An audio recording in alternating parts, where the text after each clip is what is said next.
Okay, welcome back viewers. We are going over my original film SideFX, created back in 2005.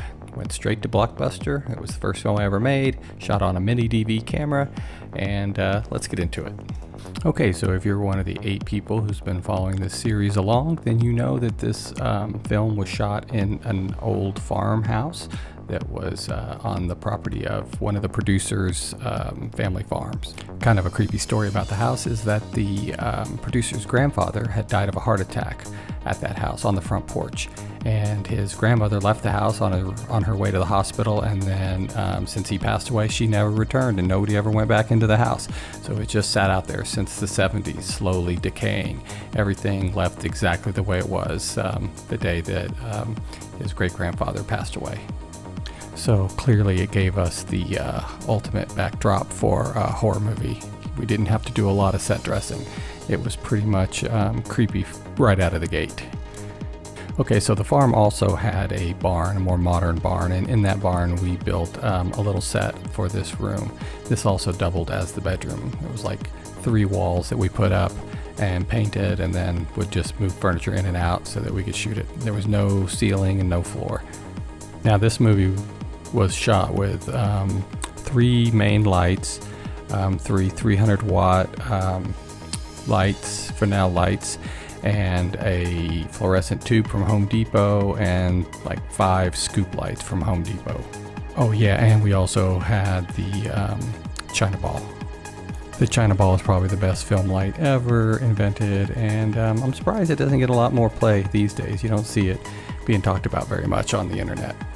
Again, this was an exposition scene, a lot of exposition in this movie. That sets us up to go meet with the weird person who's been watching them this whole time.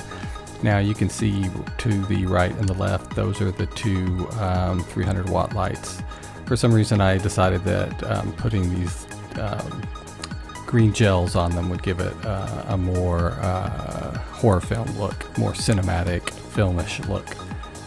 So that's why there's kind of a weird green tint to everything.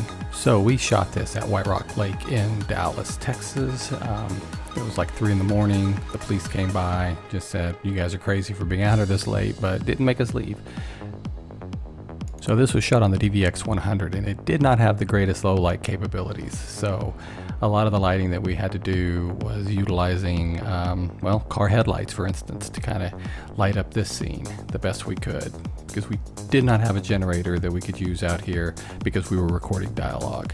So the light you're seeing there on the end of the dock is just a single light bulb that we ran an extension cord all the way to the car where we had a AC converter so that we could run power. The problem was it was limited to 300 watts, so we could either run a couple of light bulbs or one of our Fresnel lights, and that was about it. Okay, so here's the creepy old guy giving her all the exposition as to this drug, its background, and why they should not use it. As you can see, we just had the one single bare light bulb in front of him, and then another little bulb behind him with, again, the green tint. And these people today with their million ISO cameras, they have no idea how easy they have it compared to the way it was. Although one advantage of having the really low ISO was it kind of makes it very claustrophobic. You don't see a lot of outside light.